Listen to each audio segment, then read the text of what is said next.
Okay, hi guys. I'm just going to show you really quick how I'm going to mat some new prints that I got in. Actually, these ones are some old ones, but I have some new ones on the way. I'm just really excited. So you need tape, scissors, and double-sided tape. And you will also need, dun dun dun, some mat boarding. This is basically just what goes on the back side of picture frames. And then, of course, you will need some mats. There they are, and some plastic bags to keep them safe.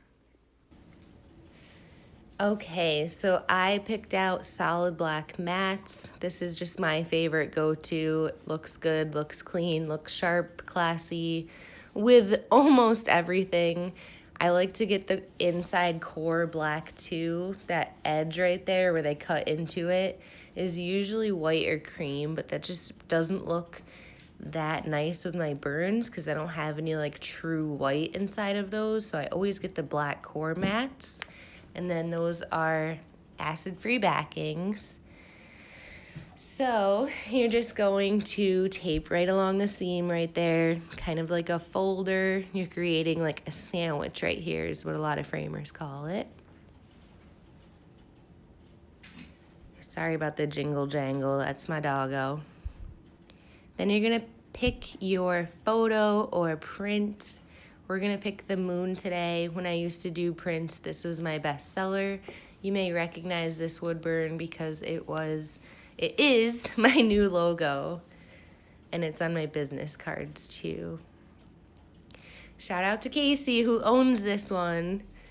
So then you're gonna fold over your little sandwich and get it just how you like it. Make sure no black is hanging over the white so it fits perfectly into your picture frames. And line it up. A lot of times with burns, with artwork, with prints, it doesn't have to be lined like straight up. It's however you think it looks best. There are no rules.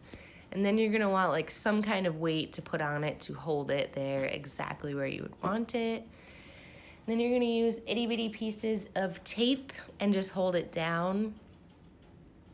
A lot of framers are kind of against this part. They wanna use like non-adhesive kind of things here.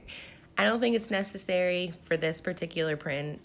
If you were working on a frame that has something that's like very expensive or you might want to switch it out one day, I would not tape your print, but I know that these are going to be permanent. I'm going to sell them as like an entire package. I don't want this sandwich to be ever opened again, basically, so I'm not afraid to use a little bit of tape here. Just make sure it looks good. Make sure you can't see any of that tape. You need to use really thin, skinny lines. And then this is where the double-sided tape will come in. Should have opened this package before doing this, but you know.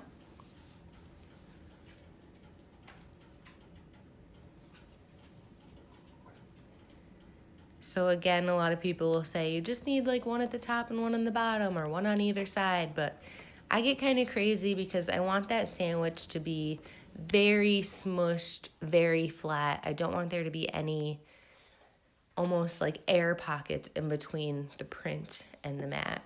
It just looks a lot cleaner and more professional when you put it inside the picture frame. So go crazy. There's no rules. Put as much double-sided tape as you please on there.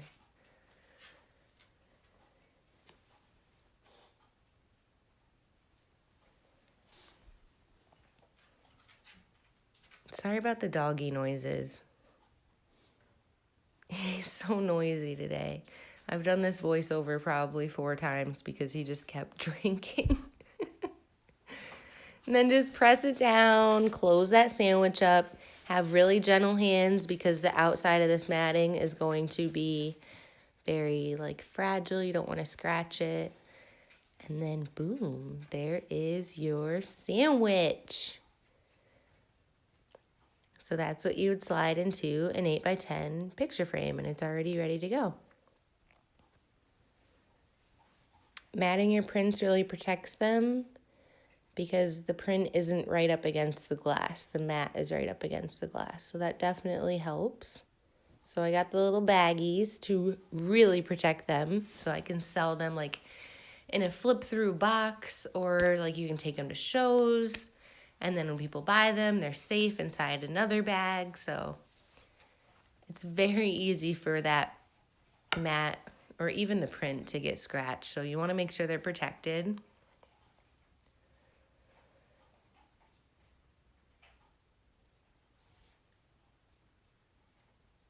It also looks like very professional. Check it out, make sure you love it, and then be like, you know what? I never signed this, and who wants original art that was not signed? So if you use a fine point Sharpie, like so, those mats are or the matte backing. The backing is made of mats, so they're basically both mats, but the Sharpie is super absorbent, so you don't have to like wait for it to dry or worry about it smudging. It's basically dry as soon as it hits the paper, the mat. And then this is me putting the baggie to the test. I was really nervous. I was thinking I should have tried this out before doing it on the video. Hold on. Dog wants to go outside. And I'm not recording this again, so I'm sorry for the whimpering. He's just a baby. So boom, it slides in good. You just want to get it a hair bigger than an 8x10 so that it does slide in nicely and it has a little bit of room in there. Unstick that thing, and then it's ready to go. And then I'm going to create little stickers that say, I fit in an 8x10. But boom, there it is.